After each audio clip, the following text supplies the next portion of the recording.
तो मेरे प्यारे साथियों आरआरबी एनटीपीसी एग्जाम 2025 11 जून सेकंड शिफ्ट्स के ऑल क्वेश्चंस को लेकर हम लोग हाजिर हैं। अगर आपका भी एग्जाम आने वाले शिफ्ट्सों में है तो प्लीज़ इस वीडियो को शुरू से लेकर अंत तक देखिए।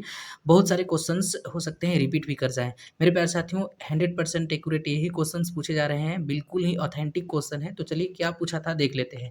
देखिए क्वेश्चन आया था मनमोहन सिंह पहली बार भारत के प्रधानमंत्री कब बने थे, तो इसका राइट आंसर हो जाता 22 मई 2004 को पहली बार बने थे और 26 मई 2014 का उनका कार्यकाल था, यानी 10 वर्षों तक वो प्रधानमंत्री भारत के रहे थे। एक क्वेश्चन कंप्यूटर का आया था, देख सकते हैं यहाँ पे एमएस पॉइंट से। तो एक क्वेश्चन था क्या, एमएस पावर पॉइंट में डाटा को सेव करने की शॉर्टकट कुंजी क्या है, तो कंट्रोल प्लस एस को प्रेस करने से डाटा सेव हो जाते हैं, यही क्वेश्चन का आंसर हो जाएगा। एक क्वेश्चन मेरे प्यारे साथियों कंप्यूटर का ही आया था, एमएस वर्ड में सिलेक्टेड टेक्स्ट को बोल्ड करने के लिए शॉर्टकट कुंजी क्या है, तो कंट्रोल प्लस बी को प्रेस करने से बोल्ड हो जाते हैं टेक्स्ट। नेक्स्ट क्वेश्चन देखिए, एक करंट का बिल्कुल लेटेस्ट क्वेश्चन, फरवरी 2025 में प्रसारण एवं मीडिया से संबंधित डिजिटल इंडिया एक्ट 2025 का मुख्य उद्देश्य क्या था, तो देखिए इसका मुख्य उद्देश्य था व्यक्तिगत डाटा की सुरक्षा को बढ़ावा देना और डिजिटल प्लेटफॉर्म को सुनिश्चित करना, इसका राइट आंसर हो जाएगा। एक क्वेश्चन पूछा गया था, निम्नलिखित में से कौन सा भारतीय पर्णपाती वन में शामिल है, तो पर्णपाती वन वैसे वन होते हैं जो हर साल अपनी पत्ता को गिरा देते हैं, इसका राइट आंसर यही हो जाएगा।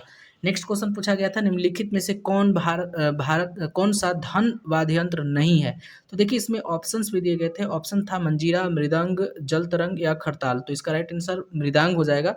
मृदंग, इसको ध्यान में रखिएगा। नेक्स्ट क्वेश्चन पूछा गया था रणदीप इलाहाबादिया को लेकर के, देखिए जब रणदीप इलाहाबादिया केस में सुप्रीम कोर्ट के द्वारा जब बेल दिया जा रहा था तो वो टिप्पणी पूछा था कि क्या टिप्पणी किए थे, तो इस तरह के क्वेश्चंस पूछे गए थे। एक क्वेश्चन आया था, नगर पालिकाओं के सदस्य कितनी अवधि के लिए चुने जाते हैं, तो इसका राइट आंसर हो जाएगा 5 वर्ष के लिए चुने जाते हैं। देखिए नेक्स्ट क्वेश्चन मेरे प्यारे साथियों आया था 2011 से 2021 के बीच में महिला श्रम के अनुसार, ठीक है, महिलाओं का कितना प्रतिशत भागीदारी था, तो 29.4% इसका राइट आंसर हो जाएगा।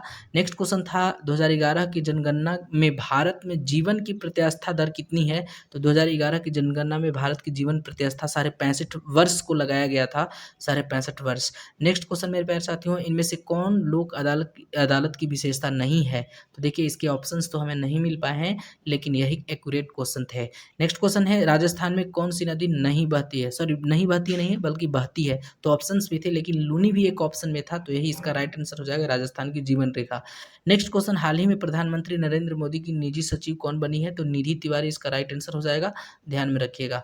नेक्स्ट क्वेश्चन मेरे प्यारे साथियों है 2024, देखिए पूछा गया था 2024 से 2026 अवधि के लिए किस देश को अंतर्राष्ट्रीय सौर गठबंधन सभा का अध्यक्ष चुना गया है, तो इसका राइट आंसर हो जाएगा भारत को चुना गया है, ध्यान में रखिएगा, Bharat is the right answer.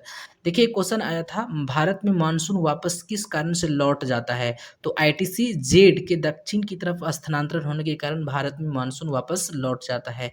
एक क्वेश्चन था, भारत का आर्थिक क्षेत्र समुद्री तटरेखा से कितनी दूरी तक फैला हुआ है, तो 200 नॉटिकल मील तक फैला हुआ है, इसको ध्यान में रखना है। नेक्स्ट क्वेश्चन था, अशोक के मौस्की के अभिलेख किस राज्य में स्थित है, तो इसका राइट आंसर हो जाएगा कर्नाटक के रायचूर जिला, यह ध्यान में रखिएगा। एक क्वेश्चन जनगणना से और भी क्वेश्चन आए थे, देखिए 2011 की जनगणना के अनुसार भारत का लिंगानुपात कितना है, तो 943 है, इसको ध्यान में रखना है।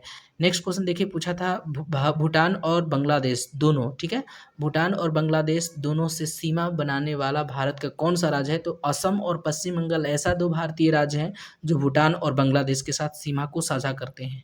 नेक्स्ट क्वेश्चन था 2024 में 24वां संवाद सम्मेलन, जिसे संघाई सहयोग संगठन के राष्ट्रीय अध्यक्षों की 24वीं बैठक भी कहा जाता है, का आयोजन कहाँ किया गया था, कजाकिस्तान के अस्ताना में किया गया था, ध्यान में रखिएगा। नेक्स्ट क्वेश्चन पूछा गया था, 1833 के चार्टर्ड एक्ट के द्वारा क्या किया गया था, तो देखिए इसके अनुसार भारत के विधि आयोग की स्थापना की गई थी और इसी को ध्यान में रखना था। नेक्स्ट क्वेश्चन देखिए, एक क्वेश्चन आया था, अम्मा सिमलीपाल योजना किस राज्य के द्वारा शुरू किया गया, तो उड़ीसा के द्वारा शुरू किया गया, इसको ध्यान में रखना है। एक क्वेश्चन देखिए, 2024 यूएस ओपन महिला एकल का खिताब किसने जीता, ये भी क्वेश्चन पूछा था, तो आर्यना याद रखिएगा, संबालेक, इसको याद रखिएगा। देखिए एक क्वेश्चन आया था, मैत्रक वंश के शासक प्रारंभ में किसके अधीन थे, तो एक गुप्त साम्राज्य के अधीन थे, इसका राइट आंसर गुप्त साम्राज्य हो जाएगा, बिल्कुल 100% यही क्वेश्चंस पूछे जा रहे हैं। नेक्स्ट क्वेश्चन था, देखिए नीति आयोग का एस्टेट कार्यक्रम किस संबंध का संबंध किससे है? तो देखिए राज्य को हरित ऊर्जा अपनाने में मदद करने के लिए डिज़ाइन किया गया है नीति आयोग का एसेट कार्यक्रम। एक क्वेश्चन था एल्युमिनियम में अयस्क धातु को मिलाने के लिए जो खाली जगह होती है उसे क्या कहा जाता है? तो देखिए एलॉय कहा जाता है, मिश्र धातु कहा जाता है, इसको ध्यान में रखिएगा। नेक्स्ट क्वेश्चन था स्वदेशी सेवक होम किस संगठन से संबंधित है? तो इसका राइट आंसर मेरे प्यारे साथियों गद्दर आंदोलन से संबंधित है, इसको ध्यान में रखिएगा। एक क्वेश्चन था COP30 का प्रतिनिधित्व कौन करेगा? तो ब्राज़ील करेगा और कब होगा? तो 10 नवंबर से 21 नवंबर 2025 तक होगा। ठीक है। एक क्वेश्चन था सिंगापो विद्रोह कहाँ हुआ था? तो सिंगापो विद्रोह हुआ था असम में 1830 में हुआ था, इसको ध्यान में रखना था। तो मेरे प्यारे साथियों जितने भी 11 जून के सेकंड शिफ्ट्स में जो क्वेश्चंस पूछे गए थे बिल्कुल 100% ऑथेंटिक यही क्वेश्चन पूछे गए थे और आगे आने वाले शिफ्ट्स में हम लोग लेकर आएँगे। तो बिल्कुल भी आप लोग अगर चैनल पे नए हैं तो चैनल को सब्सक्राइब करके बेल आइकन को प्रेस कर दीजिए ताकि जैसे ही हम कोई नए वीडियो को अपलोड करें तो उसका नोटिफिकेशन सबसे पहले आप तक पहुँचे। तो आज के लिए बस इतना ही, मिलते हैं हम लोग नेक्स्ट वीडियो में नेक्स्ट शिफ्ट के एनालिसिस को लेकर।